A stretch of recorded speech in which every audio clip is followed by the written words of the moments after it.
Luzon.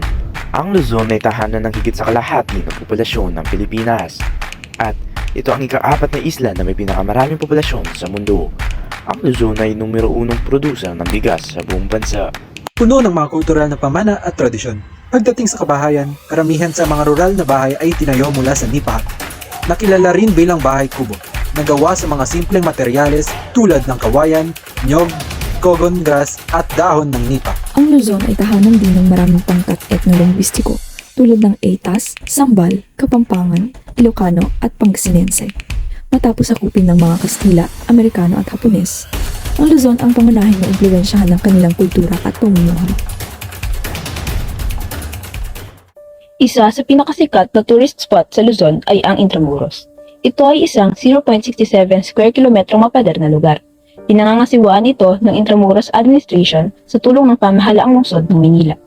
Nagsilbi itong upuan ng pamahalaan ng Kapitan General ng Pilipinas, isang himpilan ng imperyo ng Espanya na tinitirhan ng Gobernador General noong kolonya mula sa pagkakatatag nito noong 1571 hanggang 1865 at ang Real Audiencia ng Maynila hanggang sa katapusan ng pamamahala ng Espanya noong Rebolusyong Pilipino noong 1898. Ang isa sa mga sikat na atraksyon sa Intramuros ay ang Fort Santiago. Ang kuta ay itinayo noong 1571 ng isang Spanish navigator bilang parangal kay Saint James, ang patron saint ng Spain. Ito ay higit na nag-uugnay kay Jose Rizal, isa sa mga pambansang bayani ng Pilipinas na ikinulong doon bago siya barilin noong 1896. Nasaksihan din ng kuta ang isang malagim na massacre sa mga Pilipino ng mga mananakop na Hapon noong ikalawang digmaang pandaigdig. Ang kuta ay nagtataglay ng mahalagang kabanata ng kasaysayan ng Pilipinas. Ito ay nagpaglipasan ng panahon sa pananakop ng Kastila, Hapon at Amerikano. Ang Fort Santiago ay idineklara na isang shrine of freedom noong 1950 at inilagay sa ilalim ng mga kamay ng National Parks Development Committee. Ang Rizal Shrine, na kilala rin bilang museo ni Jose Rizal sa Fort Santiago, ay nakatuon sa gawaing buhay ni Jose Rizal. Ang museo ay matatagpuan sa gusali kung saan ginulgol ni Rizal ang kanyang huling gabi bago siya barilin noong 1896. Speaking of Rizal, kinilala siya bilang isa sa mga pinakadakilang bayani ng Pilipinas. Isa siyang pangunahing tauhan sa kikibaka upang wakasan ang paghahari ng mga Espanyol sa Pilipinas. Isa pang sikat na tourist spot sa Luzon ay ang Japanese Tunnel sa Baguio.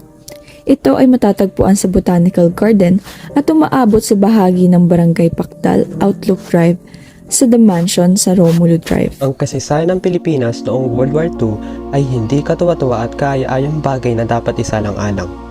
Gayunpaman, bahagi ito ng ating kasaysayan at ang pagkatuto mula rito ay bahagi ng pagiging Filipino. Ang Japanese Tunnels ng Baguio ay isang seri ng mga tunnel na itinayo noong ikalawang digmaang pandaigdig sa pamamagitan ng pagsalaki ng mga Persa ng Hapon. Ang mga tunnel ay itinayo upang mag-imbak ng mga supply ng militar, at ang malamig na hangin sa bundok ng Luzon at katamtamang temperatura ay naging isang perpektong lokasyon para sa hukbong Hapones. Ang mga tunnel ay bahagi ng mayamang kasaysayan at kultural na pamana ng lungsod at naging sikat na destinasyon ng mga turista ang mga ito. Ang kasaysayan ng mga lagusan ay malapit na nauugnay sa papel ng lungsod sa ikalawang digmaang pandaigdig. At ang mga ito ay isang patunay sa walang hanggang pamana ng digmaan sa Pilipinas. Ang mga review at rating ng mga tunnel ay karaniwang positibo na pinupuri ng mga bisita ang kanilang makasaysayang kahalagahan at natatanging arkitektura.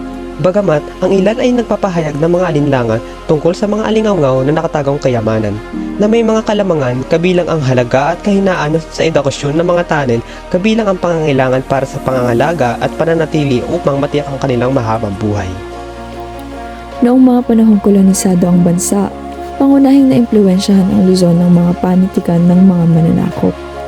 Ang mga akdang pampanitigang ito ay naipalaganap sa panahon at pagkatapos ng kolonyal na panahon.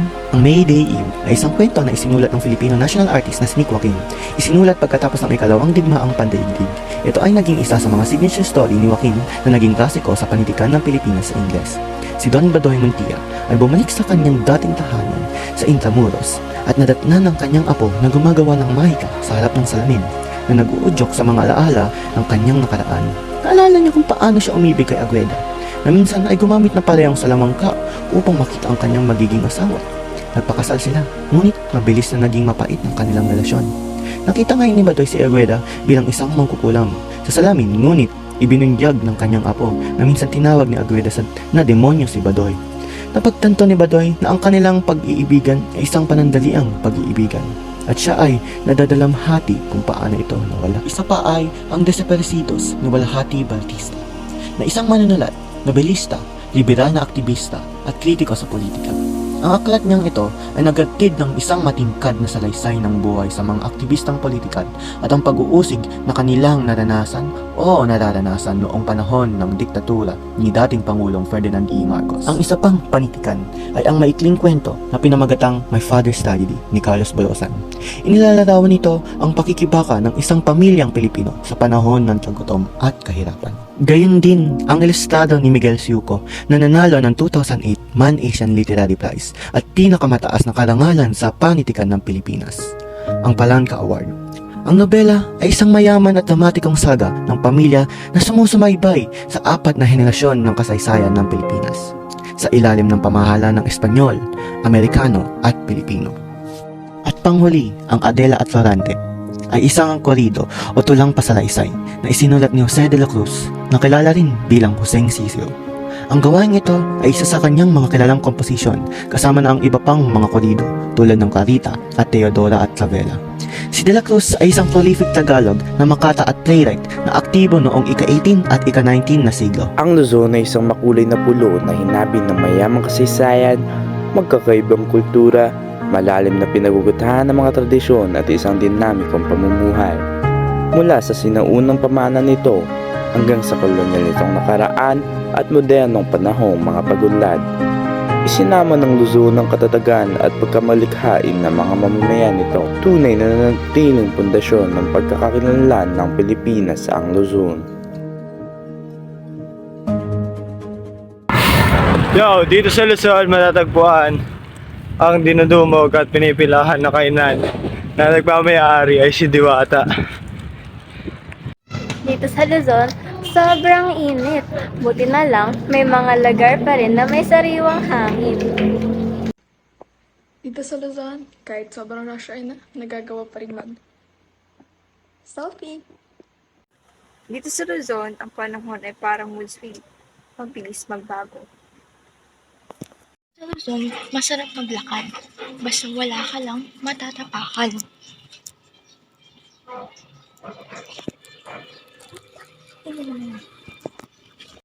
Kahit pinapagyo na kami dito sa Luzon, nagagawa pa rin namin magbayanihan. Sa Luzon, kahit bawal tumawid, tumatawid kami. Bye! Ganito pala sa Luzon, magulo, maingay at makalat. Yan ang kadalasang paglalarawan sa Luzon, ngunit nagmamalaki din dito ang mga nagagandahang tanawin.